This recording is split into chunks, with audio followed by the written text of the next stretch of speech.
করছে, কিন্তু আমরা আজকে এখানে কোনো রাজনৈতিক মিটিং করার জন্য আসিনি।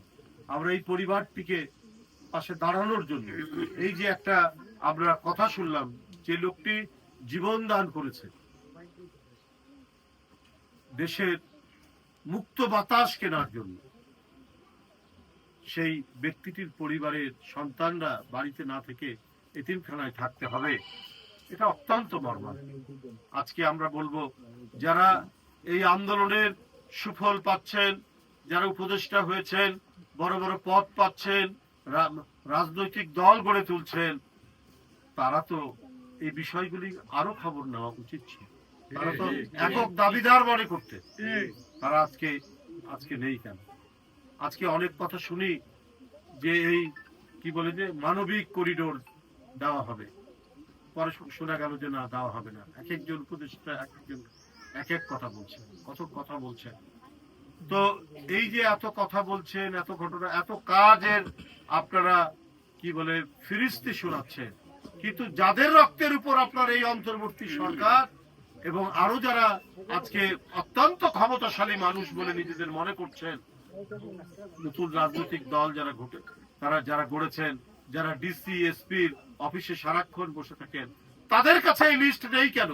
কেন আরমান মোল্লার ছেলে আজকে এতিমখানায় থাকবে?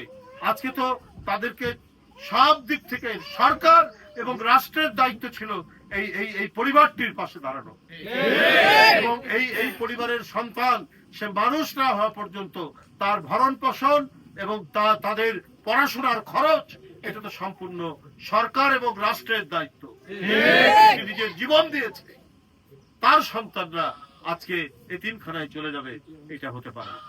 বন্ধুরা, এই সংবাদটি শুনেই আমাদের নেতা, গণমানুষের নেতা তারেক রহমান আমাদের পাঠিয়েছেন। মকসুদুল মুমিন মিথুনের নেতৃত্বে আমরা সবাই এখানে উপস্থিত হয়েছি।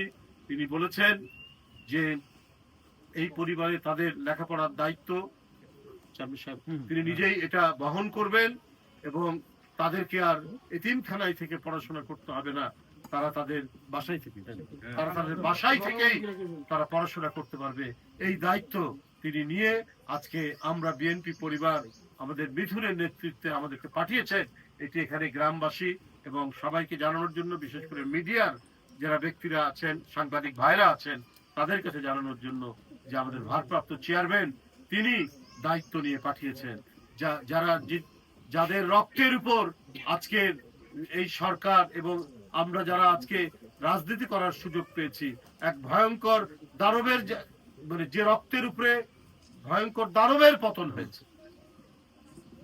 আমাদের চলাচলের কোনো নিরাপত্তা ছিল না, দিনের পর দিন কারাগারে থাকতে হয়েছে, শত শত মিথ্যা মামলায় আমাদের জীবন যাপন করতে হয়েছে। সেই জায়গা থেকে তো মুক্ত করেছে এই আরমান মোল্লারা, তার সন্তান কেন এতিমখানায় থাকে?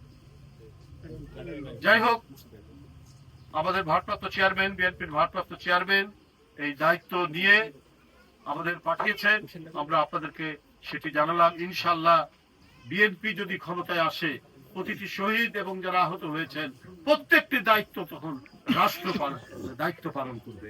তাদের প্রত্যেকেরই চিকিৎসার খরচ এবং যে পরিবারে যারা শহীদ হয়েছেন সেই পরিবারের দায়িত্ব রাষ্ট্র বহন করবে।